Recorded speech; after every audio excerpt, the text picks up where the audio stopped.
বাণিজ্যনগরী তথা দ্বিতীয় শহর ধর্মনগরে একটি হোটেলকে ঘিরে অসামাজিক কার্যকলাপের গুরুতর অভিযোগ উঠেছে। ধর্মনগরের বাবু মশাই রেস্টুরেন্ট অ্যান্ড হোটেলকে কেন্দ্র করে এই অভিযোগ সামনে আসতে এই শহর জুড়ে চাঞ্চল্য ছড়িয়েছে। অভিযোগ, শনিবার রাতে হোটেলের 104 নম্বর কক্ষে সাংবাদিক কৌশিক অধিকারী সহ কয়েকজন সাংবাদিক অবস্থান করছিলেন। সেই সময় তাদের কক্ষের বিপরীতে থাকা দুটি কক্ষ থেকে সন্দেহজনক গতিবিধি নজরে আসে বলে দাবি তাদের। বিষয়টি বুঝতে পেরে তারা সেখানে এগিয়ে গেলে কয়েকজন সেখান থেকে পালিয়ে যায় বলে অভিযোগ। পালিয়ে যাওয়ার সময় এক ব্যক্তিকে একটি মহিলার জুতো নিয়ে যেতে ক্যামেরায় ধরা পড়ার দাবিও করা হয়েছে। এরপর হোটেলের নিচে সাংবাদিকদের সঙ্গে এক যুবকের বচসা হয় বলেও অভিযোগ। পরবর্তীতে খবর দেওয়া হয় ধর্মনগর থানায়। খবর পেয়ে পুলিশ ঘটনাস্থলে পৌঁছে পরিস্থিতি খতিয়ে দেখে। পরে হোটেলের এক কর্মীকে থানায় নিয়ে গিয়ে জিজ্ঞাসাবাদ করা হয়েছে বলে জানা গিয়েছে। এদিকে ঘটনাকে কেন্দ্র করে সাংবাদিক কৌশিক অধিকারী ধর্মনগর থানায় লিখিত অভিযোগ দায়ের করেছেন। তার দাবি, কর্মসূত্রে তিনি প্রায়ই আগরতলা থেকে ধর্মনগরে আসেন এবং ওই হোটেলে থাকেন। তবে শনিবার রাতে তিনি সেখানে সন্দেহজনক কার্যকলাপ লক্ষ্য করেন বলে অভিযোগ করেন। কৌশিক অধিকারীর অভিযোগ, হোটেলে এ ধরনের কার্যকলাপ চলার কোনো বৈধতা রয়েছে কিনা তা খতিয়ে দেখা প্রয়োজন। ধর্মনগরের স্বাভাবিক ও সুস্থ পরিবেশ নষ্ট হচ্ছে বলেও তিনি দাবি করেন। পাশাপাশি পুলিশ প্রশাসন এবং স্থানীয় বিধায়কের হস্তক্ষেপ দাবি করে ঘটনার পূর্ণাঙ্গ তদন্ত ও দোষীদের বিরুদ্ধে উপযুক্ত ব্যবস্থা নেওয়ার দাবি জানিয়েছেন তিনি। প্রয়োজনে বিষয়টি নিয়ে প্রতিবাদে নামার কথাও জানান অভিযোগকারী। পুলিশ সূত্রে জানা গেছে, গোটা ঘটনায় তদন্ত শুরু হয়েছে। প্রাথমিকভাবে জানা যাচ্ছে, শনিবার রাতে কৈলাসহর এলাকার কয়েকজন যুবক যুবতী ওই হোটেলে উঠেছিলেন। তবে হোটেলে আদৌ কোনো বেআইনি বা অসামাজিক কার্যকলাপ চলছিল কিনা তা তদন্ত শেষ না হওয়া পর্যন্ত নিশ্চিতভাবে বলা যাচ্ছে না। ঘটনার সত্যতা যাচাই করতে পুলিশ হোটেলের কর্মী ও সংশ্লিষ্ট ব্যক্তিদের জিজ্ঞাসাবাদ করছে। এখন পুলিশি তদন্তে গোটা ঘটনায় প্রকৃত সত্য সামনে আসে কিনা সেদিকেই নজর ধর্মনগরবাসীর। ধর্মনগর প্রতিনিধি রিপোর্ট, প্রতিদিন ত্রিপুরা। আমার 104 নম্বর রুমে যখন আমি ছিলাম, আমার অপোজিট দুইটি রুমে ছেলে মেয়ে মানে সেখানে ছিল। আমাদের প্রশ্ন এলো যে এটা কি ওই রুম নাকি এখানে অন্য কিছু কাজ চলছে। এই রুমে আমরা দেখলাম 15 মিনিটের মধ্যে ছেলে মেয়ে ঢুকে এবং তারপর বের হয়। তো আমার সঙ্গে আরো দুজন সাংবাদিক ছিল, তারা এসেছিল আমার সঙ্গে কথা বলতে। আমি বলি দরজাটা খুলে দেওয়ার জন্য, এবং আমার দরজা খোলা ছিল। আমরা দেখতে পাই এখান থেকে ছেলে মেয়ে বের হয়। আমরা তখন মানে 3 জন বাইরে আসি। ঠিক সেই মুহূর্তে সিসি ক্যামেরা অফ হয়, লাইট অফ হয়ে যায়, এবং তাদের এখান থেকে 2 জন, একটা ছেলে এবং একটা মেয়ে দরজা বন্ধ করে অবস্থায় ছিল। আমাদের প্রশ্ন হলো, এই বাবু মশাই কি রেজিস্টার প্রাপ্ত, ওই রেজিস্টার প্রাপ্ত? ওরা আমাদেরকে উল্টো ধমক দিল এবং রীতিমতো দ্বিতীয়বার যে ছেলেটা এখানে ছিল, মেয়েটা সহ প্রথমবার নিচে ওরা দৌড়িয়ে পালিয়ে যায়।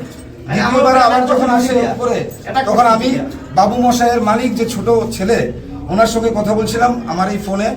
তো কথা বলতে বলতে ওই ছেলেটা যখন উপরে আসে, আমি ওকে দেই ফোনটা যে আপনি কথা বলুন।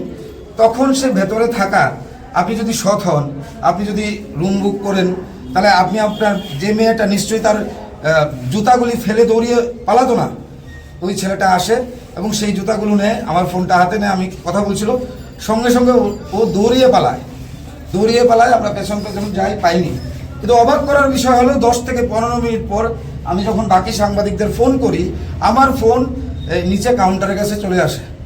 সিসি ক্যামেরা যদি অন থাকে তাহলে সমস্ত রেকর্ড, এবং আমি হলফ করে বলতে পারি এই সিসি ক্যামেরা গত 1 ঘন্টায় অফ করা হয়েছিল, কারেন্ট অফ করা হয়েছিল, এবং একটা র্যাকেট চলছে ধর্মনগরের উপরে। আমরা বিভিন্ন সময় ধর্মনগরে তার আগে স্পা সেন্টারের নামে এখানে দৈহিক ব্যবসা হতে শুনেছি। আমি আজকে নিজের চোখে দেখলাম। আমার মনে হচ্ছে, এবং যে ধরনের ঘটনা এখানে সংঘটিত হয়েছে, আর কিছু বলার অপেক্ষা রাখে না। আপনি সেখানে মানে আমার অপোজিট রুমে থেকে ছোট ছোট ছেলেমেয়েরা, আপনার ধর্মনগরের ঘরের বউ, ধর্মনগরের কোনো মেয়ে, নিচে রেস্টুরেন্ট, নিচে ভাতের হোটেল, উপরে যদি এই ধরনের পরিস্থিতি তৈরি হয়, আমাদের প্রশাসনকে ভাবতে হবে। এবং পুলিশ প্রশাসন এখানে রয়েছে, আমি তাদেরকে অনুরোধ করেছি তাদেরকে গ্রেপ্তার করা হোক, না হলে বৃহত্তর আন্দোলনে আমরা যাব। সাংবাদিকরা প্রয়োজনে এই হোটেলের বিরুদ্ধে কি তাদের ব্যবস্থা থাকার কথা, এবং আমরা যখন প্রশ্ন করি সেখানে আমাদেরকে উত্তর দেওয়া হয় তারা নাকি টিফিন করবার জন্য হোটেল রুম বুক করেছিল। আপনি ভাবুন আমরা কোন জায়গায় আছি। সেখানে ওই রেজিস্ট্রেশন নেই, আমার যতদূর আমি জানি এই বাবু মশাই হোটেলের ওই রেজিস্ট্রেশন নেই। এই বাবু মশাই হোটেলে আমরা যদি দেখি সিসি ক্যামেরা অন থাকছে না, সেটা একটা দুর্বলতা। সেখানে অন্যান্য যে ধরনের নিয়মকানুনগুলো মানা উচিত সেগুলো বিভিন্ন হোটেল মানছে কিনা সেগুলো সরকারকে, প্রশাসনকে আমরা দাবি জানাচ্ছি যে এগুলো আপনারা সেভাবে দেখুন। এবং আমি অনুরোধ করবো ধর্মনগরের প্রশাসনকে এবং ধর্মনগরের বিধায়ককে আজকে রাতের মধ্যে এই বাবু মশাইয়ের বিরুদ্ধে ব্যবস্থা গ্রহণ করা হোক এবং তাদের থেকে গ্রেফতার করা হোক, ম্যানেজার কিংবা যারা র্যাকেট চালাচ্ছে। উপযুক্ত তদন্ত সহকারে আমরা তার বিচার চাই, না হলে আমরা সংবাদ মাধ্যম হিসাবে, একজন সাংবাদিক হিসাবে আমরা সেই দায়িত্ব পালন করব এবং তার বিরুদ্ধে আওয়াজ তুলব। কারণ আমরা একটা সুস্থ সমাজের নাগরিক হিসাবে বিশ্বাস করি।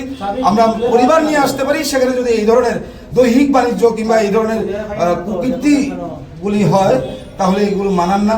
আমি ধর্মনগর পুলিশ এখানে উপস্থিত আছে, আমি অনুরোধ করব আপনারা ব্যবস্থা গ্রহণ করুন। বাইরে সাধারণ মানুষ রয়েছে ধর্মনগরের উপর, এই ধরনের আমরা বাইরে থেকে আসি, বিভিন্ন মানুষ বাইরে থেকে আসে, এই ধরনের ব্যবস্থার বিরুদ্ধে আপনারা আওয়াজ তুলুন। আমি না শুধু, আমার সঙ্গে আরো 2-3 জন সাংবাদিক ছিল। আমাদের চাক্ষুষ প্রমাণ, আমরা যদি মিথ্যা বলে থাকি সিসি ক্যামেরা আছে এখানে লাগানো, কিন্তু আমরা বলছি মাঝখানে আধ ঘন্টা থেকে 45 মিনিট সেই সিসি ক্যামেরা অফ করা হয়েছে, কারেন্ট অফ করা হয়েছে। এখানে একটা বলা যেতে পারে, আমরা দাবি করছি এখানে একটা র্যাকেট চলছে। হয়তো এই র্যাকেট শুধুমাত্র এই হোটেলে না, অন্যান্য অনেক হোটেলে থাকতে পারে। কোন কোন হোটেলে চলছে, কোন কোন স্পা সেন্টারে চলছে, এগুলোর বিরুদ্ধে প্রশাসন সক্রিয় ভূমিকা নেবে এবং আমরা বিশ্বাস করি পুলিশ প্রশাসন জানে তাদের ব্যবস্থা নেওয়া উচিত। এবং অবশ্যই এই বাবু মশাইয়ের বিরুদ্ধে আজকের যে ঘটনা, তার বিরুদ্ধে আজকেই প্রম্পট অ্যাকশন নেওয়া উচিত। না হলে আমরা যেভাবে আমাদের কলমের শক্তি যেটা আছে সে দিয়ে আমরা আমাদের কাজ করব, বাকিটা প্রশাসন সেখানে চিন্তা করবে। আপনারা সাধারণ মানুষ আছেন ধর্মনগরে, আপনারা বিবেচনা করবেন।